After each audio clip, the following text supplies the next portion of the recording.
Welcome back to Westward Hearts. This is Healing the Widower's Heart, Chapter 3. Are you nervous?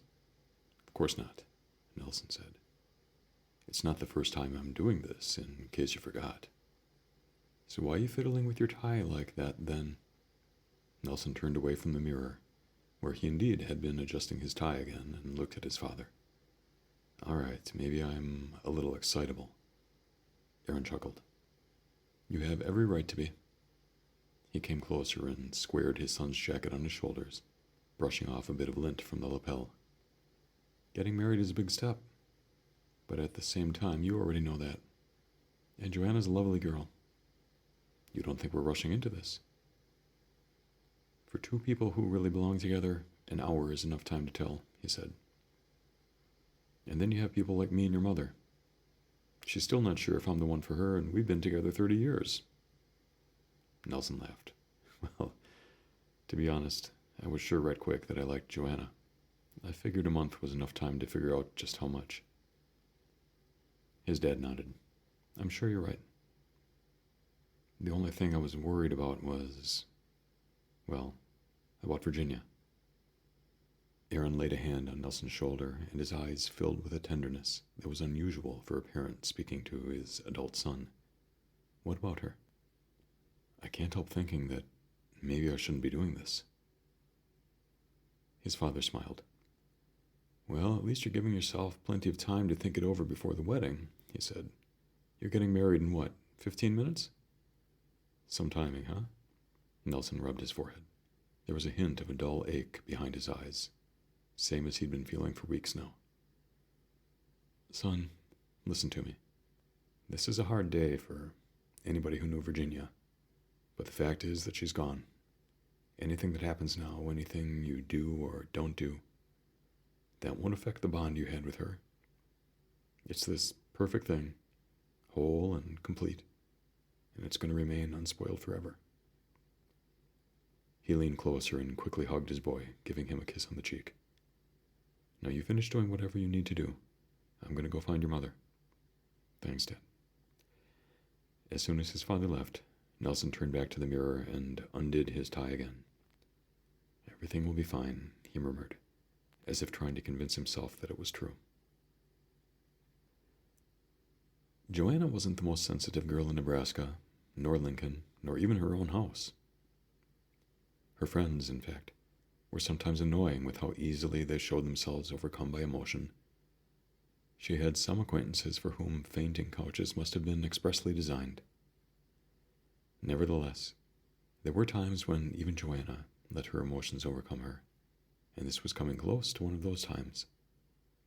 While she walked down the aisle, nodding and smiling at the guests, trying to recall the names of the distant relations she hadn't seen in years, not to mention the names of all of Nelson's relatives, and timing her steps to the music like they'd rehearsed. It was all she could do to keep from tearing the veil off her head, lobbing the bouquet at the nearest girl, and taking off running out the church doors. Except that's not really the way I'd run, she thought. I'd race up to the altar and get this thing started. She paused, her nodding and smiling at the guests, and looked up the aisle to where Nelson stood. He really was a fine-looking man, and more so when he was all cleaned up like this.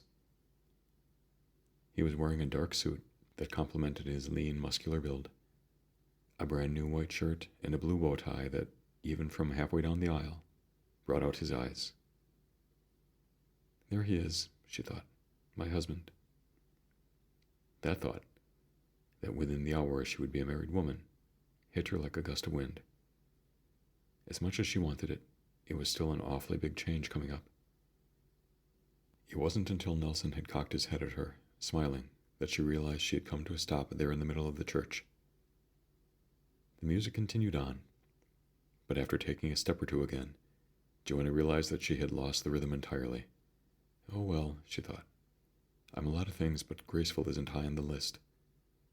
While the guests tittered, she charged ahead, ignoring the music, and arriving at the altar in just a moment. Doesn't matter how I got here, she thought. The only thing that matters is that I'm at his side. The minister cleared his throat. Proverbs tells us, he he began, "that he who finds a wife finds a good thing." After that, Johanna could scarcely remember a single thing he said for the rest of the ceremony. It wasn't that she was entirely overwhelmed, though there was perhaps a touch of that. Instead, as she stood there with Nelson, so close to taking him into her life and becoming part of his, she found it difficult to concentrate.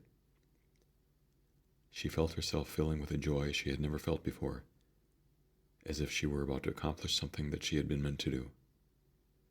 Just looking at him gave her butterflies in the belly, and she found it impossible to remove her grin. She didn't come back to herself until several minutes later, when she noticed that the minister had fallen quiet, and he was looking at her with an odd expression. Expectant almost. Like he's waiting for me, she thought. He raised his eyebrows. "I asked you, Johanna, if you'll take this man for your lawful husband," he said. "I'm assuming that's why you're here." "Oh." For the first time, she wished that the veil was just a little bit thicker, so as to better hide her face. "Yes," she said. "Yes, I absolutely do." "I'm pleased to hear it," the minister said. "Me too," Nelson murmured, winking at her. Johanna made it through the rest of her vows with no further problems and began to breathe easier when the minister turned to Nelson. "And you, Nelson, do you take Johanna for your lawful wife?" "I do," he said. His gaze never wavered from Johanna. His eyes were the crystalline blue of a winter sky, but she saw only warmth in them now. "Do you swear to honor her and forever cherish her in your heart?" "Yes, I do." "Do you promise to love her and no one else as long as you shall live?" For the briefest moment, it looked like pain flashed across his face, and he brushed his hand against his brow before he spoke. "I do," he finally said, and when he looked at her, his eyes betrayed the smile he gave. She felt a twinge of sympathy for him. "At least I'm not the only one who's a little nervous today," she thought. "Well, then, by the power vested in me by the state of Nebraska," the minister said, "I pronounce you man and wife. Now go on and give that wife of yours a kiss." The minister and the guests began to applaud, and Johanna even heard a few hoots and hollers as Nelson stepped close. He lifted the veil carefully, folding it back over her head, and at that moment it was as if all the commotion around them faded away. Nelson took her hands and leaned toward her. His smile was genuine now, and she felt her stomach do a funny little flip. His hands were warm on hers, his eyes were filled with light, and she could smell a trace of his cologne. Her eyes closed. His kiss was brief but perfect. She felt a tingle go all through her when his lips met hers, and his grasp on her hands grew stronger. Johanna felt her pulse begin to race, but just as quickly as it started, it was over. "I wouldn't mind another one of those," she murmured, just loud enough for Nelson to hear as he stepped back. "You've got a whole lifetime of those coming," he whispered, as they turned toward the guests and started down the aisle, hand in hand, man and wife. The wedding lunch was simple and elegant, just like she wanted. At least, that's how it turned out after Johanna and her mother talked Aaron out of his plan to rent the dining room at the Lancaster Lodge. Once they convinced him to have the reception at home like normal people, they hired caterers to handle everything, so the house and yard was full of black-jacketed servers, flitting among the guests, offering drinks and appetizers while the lunch was prepared. It was all very nice, but it passed over Johanna like a whirlwind. So many people to meet, she thought. So many hugs, so many smiles. Even for an outgoing person like her, it was a bit exhausting. Exhilarating, too, but exhausting. She had to admit that she wasn't sorry to see things come to an end when the last guests departed in the late afternoon. "We're just about ready to go," Nelson said, passing her as she sat on the porch. It was such an odd thing to consider. Here she was, in her favorite chair, rocking on the porch like she'd done all of her life, and here this man who was now her husband was taking her things out to the wagon. Soon she'd be living in a brand new home. It was overwhelming. Exhilarating, too, but overwhelming. When the last bags and boxes were loaded up, they said their goodbyes to her parents. Johanna was sure that the only reason any of them kept their composure was because she wasn't going far. The farm was a mere 20-minute drive from the house, and in fact Johanna was planning to keep working at the newspaper, at least for the time being. She successfully fought back tears as she hugged her parents, then went down the walk and had Nelson help her up to the wagon seat.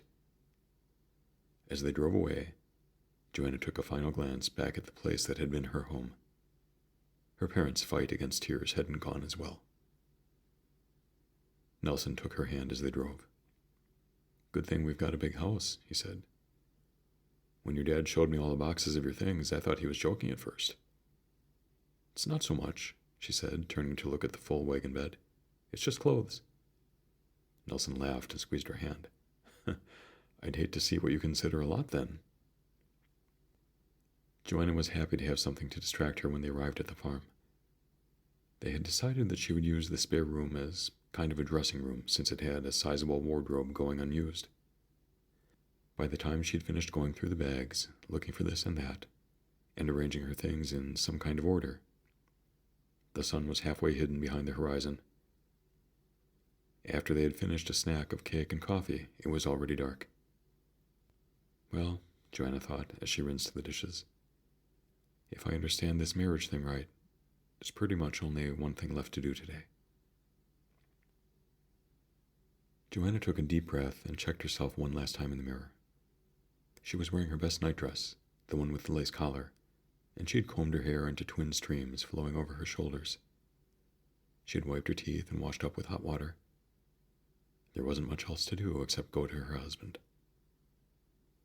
When she knocked and then opened the door to his bedroom, she found him wearing a linen nightshirt and trousers, and as she stepped into the room, he arose from the bed.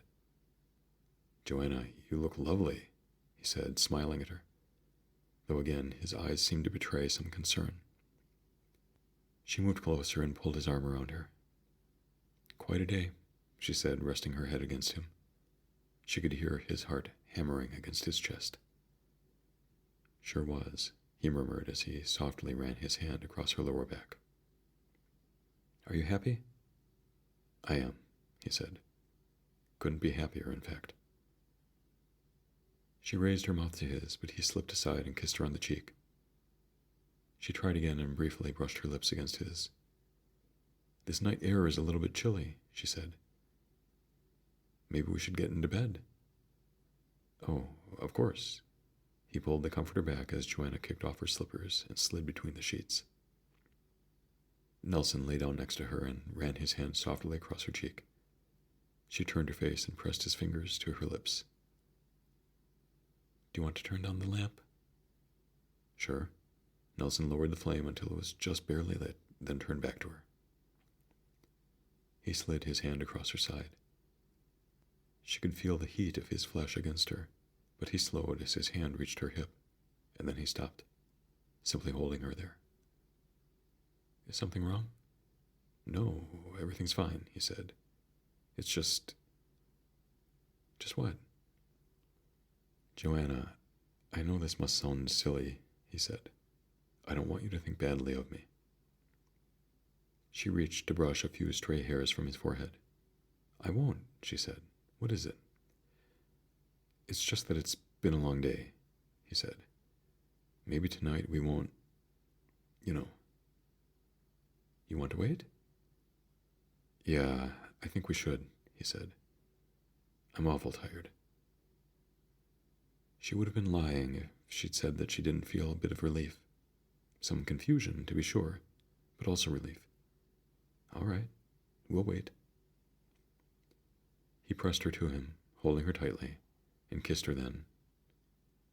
It was a delightful sensation being wrapped in his arms like that and feeling the thrill of his mouth on hers. But after a moment, Nelson broke their kiss, wordlessly turned over and extinguished the lamp. She cuddled behind him and reached across, intertwining her fingers with his. This is all right, she thought. All that other stuff can wait until tomorrow. It was actually very pleasant lying there, simply holding hands, feeling Nelson warm and near, and she soon realized that she was exhausted as well. As she began to slip into sleep, however, she was struck by a funny thought. It was the oddest thing. As they lay there, she listened to Nelson breathing, and it was obvious that he was not sleeping. For a man who had claimed to be tired, it was surprising how long he lay awake.